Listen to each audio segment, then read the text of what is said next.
You guys got any questions? Injuries. Injuries. Oh, jeez. Where's he at? Oh, there he is. Hid behind his phone. I couldn't see him. He put his phone up. But hey, 14 practices in, and we're ready for spring game. I think the kids are excited. You saw that in the draft yesterday, and we're pretty healthy right now. We want to, the main thing is to come out of the spring game healthy. We'll go into really our summer conditioning probably about as healthy as you can possibly be.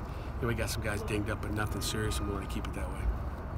Questions? What do you feel like you've learned about your team over the course of whatever 13 practices? What have we learned? Nothing I didn't know. I mean, I can't say I learned anything. I mean, you just learn how they work together. And I think we're a more mature team. We got a bigger senior group. I think we got great leadership right now. It seems like Buchser's really emerged as a leader. Will he be a captain? I don't know. I mean, our kids vote for captains, but Alex Buchser's really grown up a lot from where he was 3 years ago when I got here to where he is today. I mean, he's just a different guy on and off the field. So we've got a team that's together, and they enjoy being with each other. They enjoy working hard. They take coaching, and I think that's all you can ask for. Are any of those wide receivers starting to separate? Not really. I mean, it's a banged up group right now. You got Aaron Matthews is banged up, and Rara's a little banged up. Trey Tipton's a little banged up. So we got to get those guys healthy. I mean, nothing major, but just banged up to the point where you don't see the emerging. That's why Tayseer is the #1 guy taken, because he stayed healthy and he's been productive, and that's what you see is the production at him. We're going to be fine there. How surprised were you that Pickett was the #1 guy taken overall? I think everybody's got a lot of faith in that guy. I mean, you think about what happened to Miami. That doesn't shock me. But then you watch Ricky out here today, and the guys will rally around him too. So he had a nice 2-minute drive down here where I don't think he threw an incompletion. That we didn't have a live rush either, so we let him throw it. The D line was just kind of stepping to it, and near the end when they start getting close to the end zone, they start to get fired up and say, "Wait a second, coach. We would have sacked him there." But he's got a great arm. Every day Ricky gets better, and that's an impressive thing about him. So I'm looking forward to watching both those quarterbacks, operate the offense. Speaking of guys banged up, how you doing? I'm good. Shit. From Youngstown, man. You've been you get banged up, you keep going, man. Yeah, you've been smacked in the face no before, question about it. No doubt about it. You just keep rolling. Sean, we had Amir out here, a young Panther out there today, and they were dancing for him out there, and Sean almost stepped on his foot. I'm like, we're going to take him into the training room with Rob. Settle down. But he's, Sean's he's going to be a leader as well, and he's emotional and exciting. Pat, how's you been working with Randy in that relationship? It's been awesome. It really is. It's refreshing, and again, we had a great relationship in the past with Josh Conklin, but it's just different. It's almost a freshness. Conklin did a great job, but Bates is just a different guy, and I think our kids have enjoyed it. I think you can talk to them more about that. But just as a football guy, he's very similar to who I am. Cares about the details, and it's been a great marriage so far.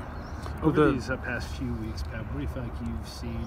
I guess from your D linemen and your D ends, it makes you feel like next season, as far as getting pressure on the quarterback and getting sacks, what have you seen over these few weeks to make you think that this year might be a little bit better? Yeah, Craig. Well, the big thing is, it's another year out of Charlie Partridge, and I think he's a great fundamental teacher. And the next thing is the depth. When you looked at the draft yesterday, I don't know how you guys analyze it. I don't read anything about the analyzing of the draft, but you saw the offense guys come off the board real quick. And I think the key to a good draft in the spring game is knowing where your depth is, and it's not drafting the best player necessarily unless it's quarterback, of course, but I think you saw a lot of the offense guys getting drafted because maybe there's a difference between the #1 guy at a position, more of a drop off, and defensively, and there's some guys that when you look at the D line, for example, as you're asking, there's depth there, which is going to give us an opportunity to keep guys fresh and play more guys. And I think anytime you're fresh and you have guys that there's not a drop off when they get in the game, that can help you, in your pass rush and stopping the run. How much is having an experienced group of linebackers, the veterans that you guys have, how much is that going to give those guys up front maybe more freedom to Well, it starts with Quentin Wagenis. He's just a difference maker, guys. I mean, he's a different guy, and I love Salim Brightwell. And Salim's going to be another good linebacker for us, but Salim's fighting right now to be a 1 right now, and he's a great player too. But like Wagenis is a different guy. He really is, and he's special. He can play at the next level. So we got a middle linebacker that I think if he stays healthy, which has been a little bit of a problem, that can be really special inside.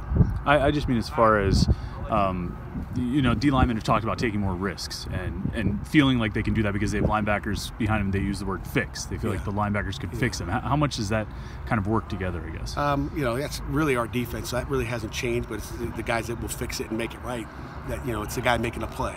Where if I am not in my gap, that he'll have faith and trust that that guy behind him will make it. And I think that's just working together for a while. You know, Coach Partridge and understanding what our linebackers being coached and how we work together as a staff. And really, Coach Bates has, you know, brought that. You know, because I can't be in a defense meeting all the time. So Coach Bates got the same philosophy as I do, as far as how to, you know, and again, former linebacker coach. So I think that helps.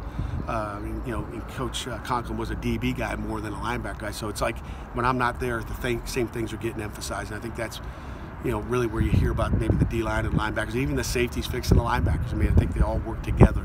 Talk about 3 layers of defense, the D-line and linebackers. You know, there's a reason we don't line them all up in one line because nobody can fix it, right? If everybody lined up on the line of scrimmage, you know, the reason linebackers line up at 5 yards is to fix the D-line, and safeties are lined up at, you know, 10 yards, you know, to fix the linebackers. I think that's how it's all pieced together. What about the secondary? How have they progressed? You know, again, I think it's a deep group down there that, you know, or back there, I should say, that's worked good together. I mean, you feel like there's 4 or 5 corners, 5 safeties that can all go in the game and play. They got their feet wet a year ago, most of them. I mean, we graduated, Whitehead and Maddox, if you want to say he graduated, Jordan. So there's a lot of depth back there with those 2 guys even gone, 2, you know, of our best players back there.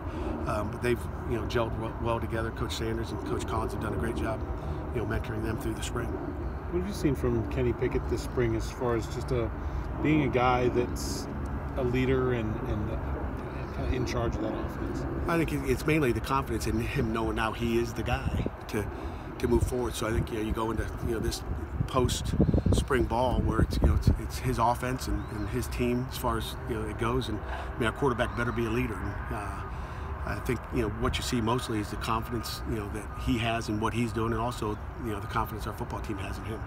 With Weaver, Pat, what's the biggest difference that you've noticed in him over these past few weeks compared to where he was, you know, maybe by the end of last season?